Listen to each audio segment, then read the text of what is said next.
President Trump, can you get... Keir Starmer walked into the White House hoping to prove himself as a strong leader. Instead, he walked straight into a political disaster. Awkward moments, brutal takedowns, and a handshake that said it all. Was this the moment his credibility fell apart for good? The language we talk about is so important. It's forged in difficult circumstances, endured for so long, and is stronger now than ever. So we're very pleased to be able to come so early in the government. Keir Starmer walked into the White House with a clear mission: to establish himself as a strong statesman on the world stage. This visit was supposed to be a defining moment, one that showcased his leadership, reinforced the UK's ties with the United States, and reassured voters back home that he could hold his own alongside Donald Trump. With tensions rising globally and Britain navigating uncertain political waters, this was his opportunity to project confidence and authority. Instead, he stepped into a situation he was completely unprepared for. Thank you very much. Thank you very much. Great honor. Today it's my privilege to welcome the Prime Minister. From the outset, something felt off. His usual composure seemed to waver, and the commanding presence he had hoped to exude never quite materialized. Every interaction, from press briefings to official meetings, carried an air of discomfort. He had come expecting a smooth diplomatic exchange, but what he got was something entirely different. Trump, ever the showman, dominated the room effortlessly. Conversations weren't flowing naturally, they felt forced. Every attempt Starmer made to establish control slipped away as Trump and his allies steered the narrative in their favor. What should have been a display of mutual respect quickly turned into a masterclass in political imbalance. The special relationship he wanted to strengthen was overshadowed by awkward interactions, public contradictions, and an undeniable shift in power dynamics. The confidence he arrived with had vanished long before he had a chance to make any real impact. By the time the cameras were rolling, he wasn't leading the conversation. He was struggling to keep up. Keir Starmer had barely settled into his visit before Republican Senator J.D. Vance turned the spotlight on him in a way he never saw coming. With Donald Trump standing beside him, Vance wasted no time in challenging the UK's stance on free speech, pointing to cases where British citizens had been arrested over social media posts. It was a direct and unfiltered attack, and Starmer was completely unprepared for it. Instead of countering with a strong, measured response, he hesitated, stumbled over his words, and struggled to push back. For the Prime Minister, did you discuss with President Trump his repeated statements of desire to annex Canada? And has the King expressed any...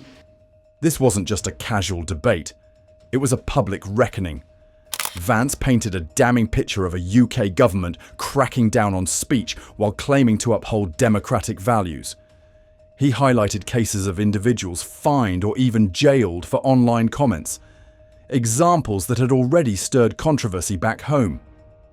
By bringing it up on US soil, with Trump nodding in agreement, Vance ensured the issue wasn't just a domestic embarrassment, but an international one. Starmer's response only made things worse. He attempted to deflect, insisting that Britain had a proud tradition of free speech, but the argument fell flat. The contrast between his words and his government's record was glaring. Journalists in the room picked up on his discomfort, while commentators back home called it a humiliating moment. Within hours, clips of the exchange spread across social media, reinforcing the growing perception that Starmer had not only failed to defend his position, but had exposed his own weakness in the process. This has been a very good and very productive visit. And with your family roots in Scotland and your close bond with His Majesty the King, it's good to know that the United Kingdom has a true friend. Keir Starmer built much of his political brand on opposing Donald Trump. He had repeatedly warned that Trump was a danger to democracy, criticised his policies, and distanced himself from the former president's approach to governance. Yet, the moment he stood beside Trump in the White House, all that tough talk seemed to disappear. Instead of challenging Trump's positions, he shifted to a more conciliatory tone, acting as though they were allies rather than adversaries. The contrast was glaring, and people noticed. And your close bond with His Majesty the King, it's good to know that the United Kingdom has a true friend in the Oval Office. And it was so good to see the bust of Winston Churchill. For years, Starmer had positioned himself as the anti-Trump, using strong rhetoric to appeal to his base. But during this visit, he looked more like a politician eager to stay in Trump's good graces than one holding firm to his principles. He nodded along, avoided direct criticism, and even made attempts at friendly diplomacy. To those watching, it didn't come across as strategy. It looked like weakness. His critics immediately pounced on the contradiction, pointing out that a leader who once claimed Trump was unfit for office was now standing beside him, hesitant to challenge him on anything of substance. Britain and America fought side by side to make that happen. One of the greatest moments in our history. We stand side by side still today, and we're focused now on bringing an enduring end to the barbaric war in Ukraine. Even within his own party, there was discomfort. Labour supporters who had cheered his previous condemnations of Trump found themselves struggling to justify his behaviour. British media wasn't kind either, calling out the inconsistency. The visit was supposed to strengthen his credibility, but instead, it raised a troubling question. Was Starmer standing by his values, or just trying to survive the moment? Political optics can be just as powerful as policy decisions, and in high-profile meetings, even the simplest gestures can reveal a great deal. When Keir Starmer finally extended his hand to Donald Trump, it was a moment that should have symbolised diplomacy and mutual respect. Instead, it exposed a stark power imbalance. Starmer's grip lacked strength, his shoulders appeared tense, and his overall body language screamed discomfort. Trump, on the other hand, remained composed, delivering his signature firm handshake with the ease of someone who knew he was in control of the moment. Very, very special person. The Prime Minister and I have gotten off to an outstanding start. The U.S. and U.K. have a special relationship, very special, really like no other, passed down through the centuries. The contrast was impossible to ignore. Starmer seemed hesitant, almost as if he was second-guessing his own presence in the room. His posture leaned slightly inward, lacking the assertiveness expected of a world leader. Trump, by comparison, stood tall, maintaining direct eye contact with an air of dominance. Within minutes, body language experts were dissecting the interaction, highlighting how Starmer's unease reinforced an already shaky perception of his leadership. The internet didn't take long to turn the moment into viral content. Screenshots of the handshake flooded social media, with users mocking the uncomfortable dynamic.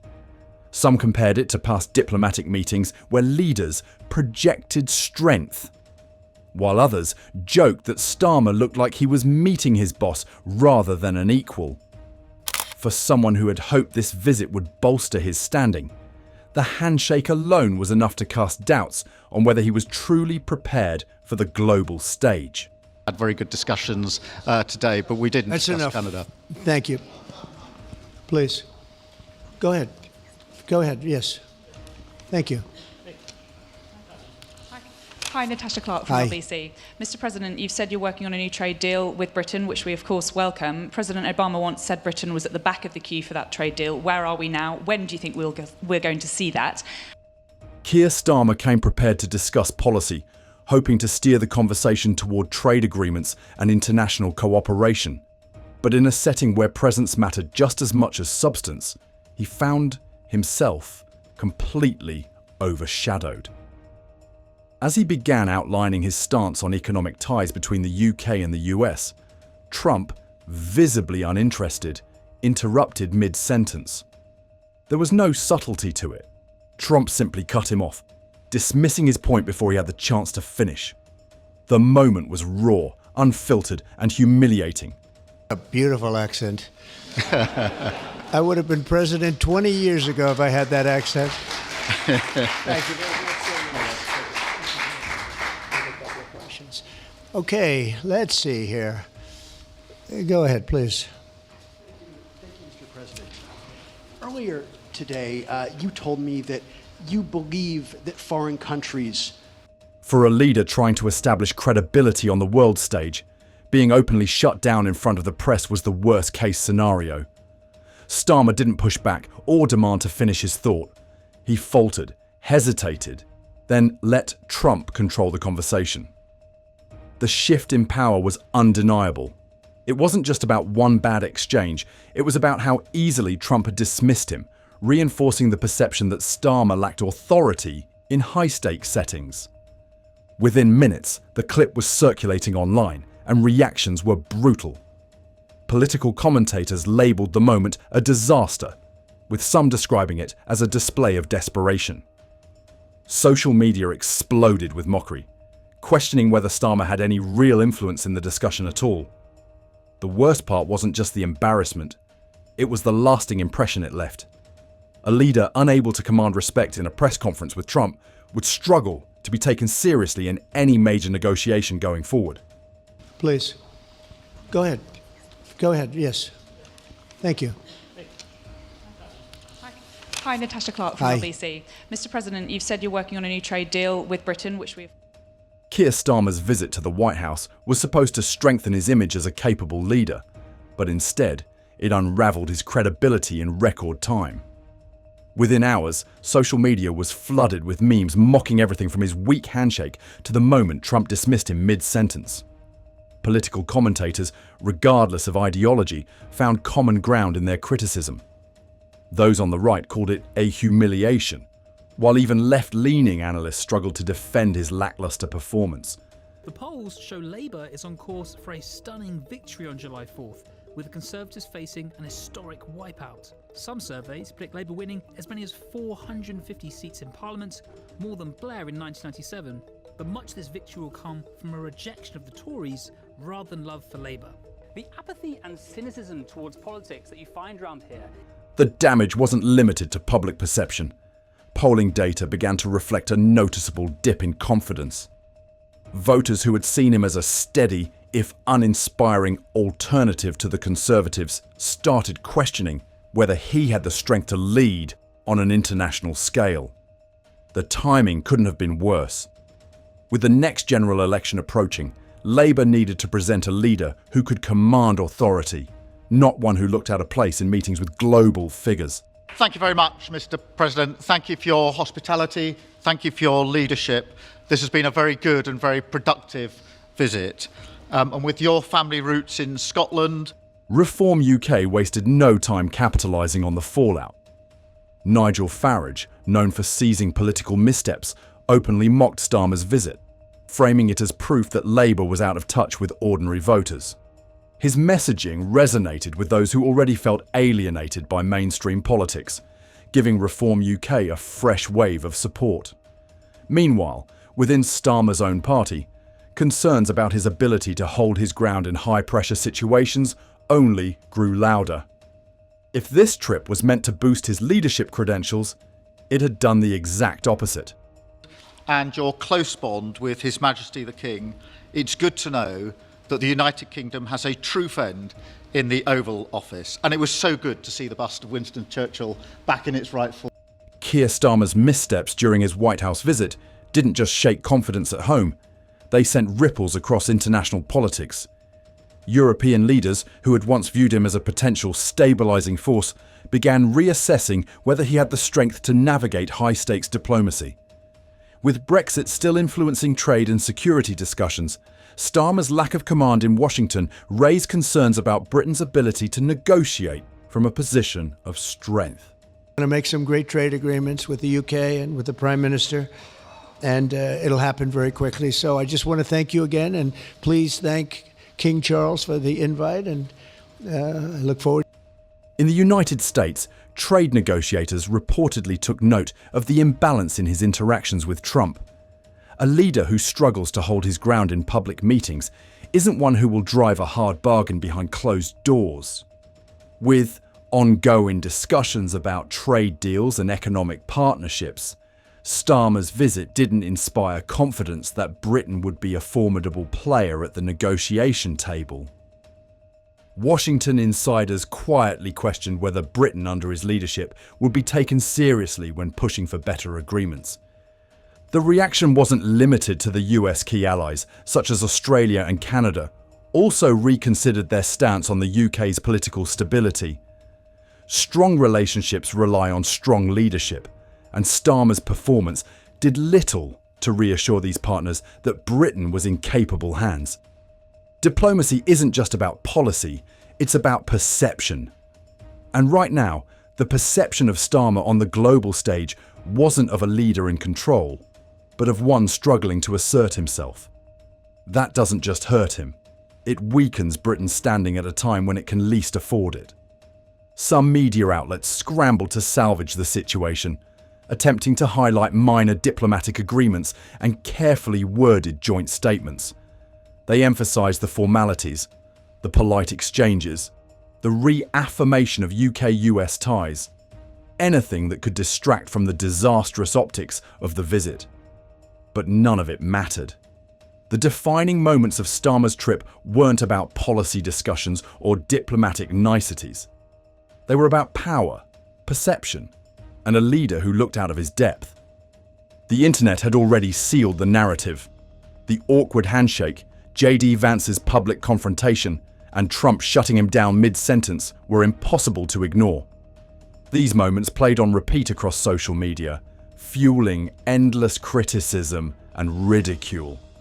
No carefully crafted article or televised segment could erase what millions had already seen with their own eyes.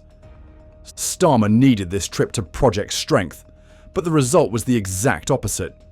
No matter how much certain media tried to spin the visit as productive, the reality was inescapable.